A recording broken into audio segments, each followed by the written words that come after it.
Hello everybody and welcome back to a brand new video. Make sure you like this video down below and subscribe to the channel if you are new. And Donald Trump, he's on the comeback. You talk about 2024, 2022. He's coming back, and yes, he actually does have a shot to win. The media, including many in conservative media, have specifically spent the past few months saying, no, we need to move on from Donald Trump. Donald Trump cannot win a, general election in the future. 2024 has to be Ron DeSantis. And I like Ron DeSantis a lot. And if Donald Trump doesn't run, yeah, I would be content with Ron DeSantis as the Republican nominee. However, Donald Trump still is not somebody who is completely unelectable. I don't think people understand this. There was a lot left off the table in 2020. The circumstances were not perfect, and he still came up short by just 43,000 votes across three very contested states. And we talk about the polls because there's all these election mafia polls, as we call them, that have Joe Biden's approval rating somewhere in like the low 50s. And some of these polls, it's even ridiculously higher than that. Completely unrealistic. A lot of their sample sizes are D plus 10, D plus 15. The truth is that Biden's approval rating probably is below 50%, as we saw with the Trafalgar poll earlier in the month. Donald Trump's approval rating, however, in the two polls that were not as crazy in 2020, in the two polls that still underestimated him, but weren't that awful, still had him roughly around the 45% mark on average in terms of his personal favorability. Now, that's not job approval. That's personal favorability. So his personal favorability is going up. It's going closer to 50% because we didn't even see that during his presidency, but for some reason that's happening right now in several polls. It's north of 45, which means his job approval probably in terms of gauging where it would be compared to Biden's, it probably would be somewhere closer to 50, given the fact that his job approval before the election was roughly around 47% among, several exit polls, but his personal favorability was likely a little bit lower than that because some people don't really like him personally, but still, like what his policies are and still want to vote for him, for example. So you're kind of seeing that throughout. And that is a good sign in terms of the midterms, in terms of where the energy is, because Donald Trump, in terms of his approval rating specifically, the media wants to say it's, below 40, he's unelectable. They want Republicans to pivot. They want them to choose somebody else, preferably for them, Nikki Haley.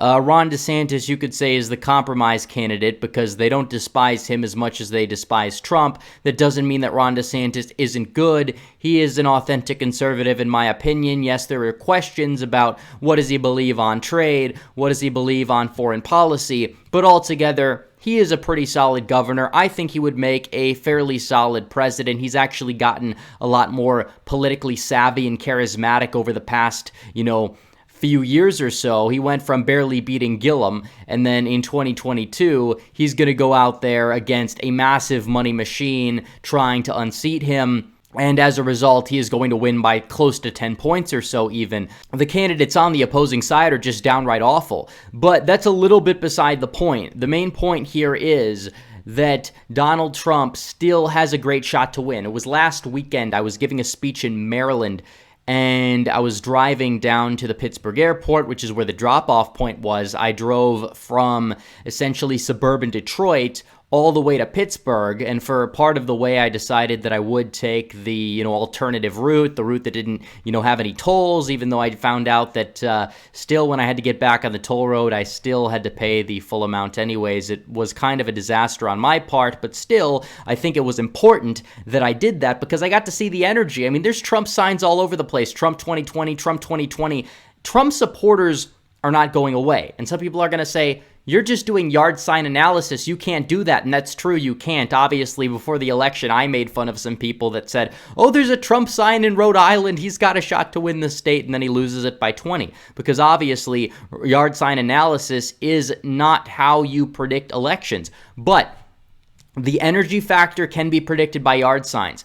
I could not imagine Ron DeSantis signs on every barn, on every truck. I mean, I think a lot of these people would turn out for Ron DeSantis, and I think DeSantis you could make a case that he'd be more electable in the suburbs, but you talk about that working class base, particularly the white working class base in the Midwest, and even, in some Hispanic parts of Texas that we saw like sharp turns to the right in 2020 as well. These people are going to come out for Donald Trump in high numbers. They're not exactly going to be coming out for DeSantis in those numbers, to the point where I just think that Trump is more electable in the Midwest, Wisconsin, Michigan, and Pennsylvania. Now, he needs to arguably do things a little bit differently around this time in terms of the rhetoric, in terms of trying to get that populist base out. I mean, you hear the 2016 RNC speech and some of his 2020 speeches.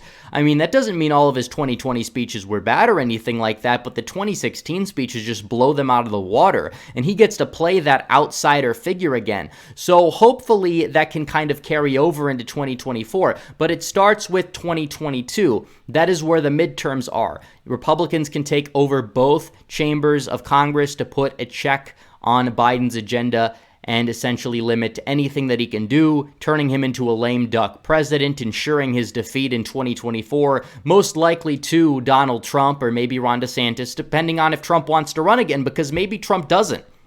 But all of the signs point to him running again. And you could look at this.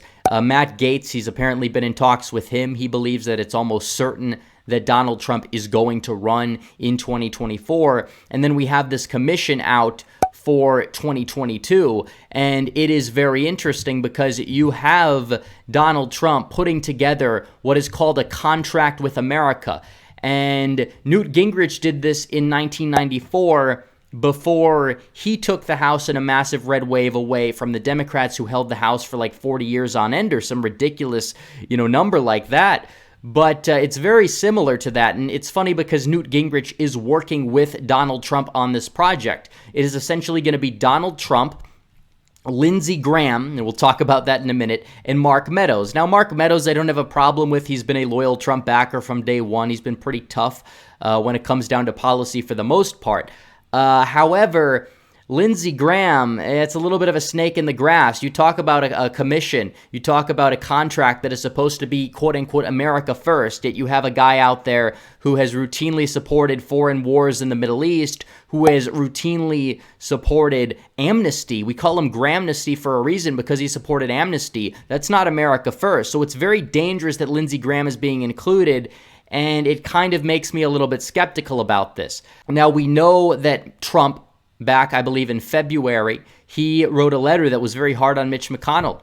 Yet a few weeks later, we see Lindsey Graham down there at Mar-a-Lago partying with Trump, and then Trump is endorsing some establishmentarian Senate candidates after that, like Mike Crapo and Tim Scott in South Carolina. So coincidence? I think not. Lindsey Graham is a snake in the grass. He is not somebody who you really want to be around anything called an America First contract, quote unquote.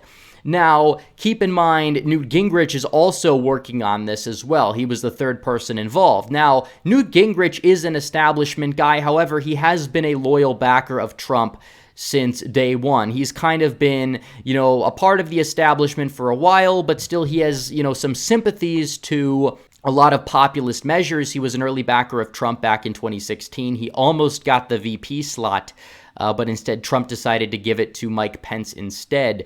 Gingrich definitely knows how to navigate Washington very well. Personally, him being involved does not really bother me either, but keep in mind, the contract in 1994 mainly had to do with things like government spending. It was a very, fiscally conservative type of thing. Donald Trump is more of a fiscal populist. He is a trade protectionist. He has expressed some skepticism of big business in the past as well. Now, he does support things like deregulation and, reforming the tax code, lowering taxes and things like that, and that is what Gingrich agrees with. But Trump's economic agenda is not entirely in lockstep with Newt Gingrich's economic agenda. Trump was kind of a big spender. So that also does need to be kept in mind in terms of what the priorities of the Republican Party is. You're not going to win the Rust Belt in the midterms talking about how we need to, cut all this useless spending. Now, don't get me wrong. I mean, the spending is kind of getting out of control and we do need to deal with it. But is it the number one issue in 2022 and 2024 the way it was in 1994, which was essentially 30 years ago. Not necessarily. But we are going to have to see what happens when it comes down to this. Lindsey Graham being involved definitely makes me raise a lot of skepticism about this. But still, we are going to see what happens. Personally, if I'm Trump, I wouldn't want him involved with this type of contract, with this type of document. He probably should have a lot of, his more America First type of populist advisors involved. But either way, we'll have to see. The midterms, no matter what, are likely going to go in the Republican direction because Republicans have the energy factor right now. We'll see what happens in New Mexico next week. I will be live streaming on the 1st of June, and we will go from there. But in terms of the midterms, that's what's going to determine if Donald Trump runs again or not. Because if they gain 40 seats in the House and Republicans flip the Senate and maybe even get up to 54 seats if Sununu does decide to run, then at that point, Donald Trump is going to look at these results and say, hey, wait a minute, guys, that's me, that's us, I'm going to run again. And if his opponent's going to be Kamala Harris, it's going to be a cakewalk. I mean, he will win back Arizona. He will see a little bit of a bounce back in the suburbs, and he will run it up big time in the exurbs. The rural margins in the Midwest would be even higher because that is how unlikable and insufferable Kamala Harris is. He'll definitely flip back Pennsylvania, Wisconsin, and you could even say Arizona overnight or even Nevada. Either way, he would get to 270 based off of that fact alone. He'd likely win back Michigan and maybe even New Hampshire because they don't like incumbents. They voted heavily against Donald Trump in 2020. But again, New Hampshire, they're not a fan of incumbents. I mean, 2004, they voted for John Kerry after voting for Bush in 2000. Ironically enough, Bush was the anti-war candidate in 2000, comparatively speaking. In 2004, it was kind of, switched around, and that is kind of a big issue. They're very libertarian, they're very anti-war, and it is true Donald Trump, compared to presidents in the past, he didn't start a new war, but still was a little bit more interventionist than he originally promised, you could say, and that is mainly due to people in his own administration lying to him and trying to get him to stay involved for their own benefit. That's the problem with the swamp. It runs deep.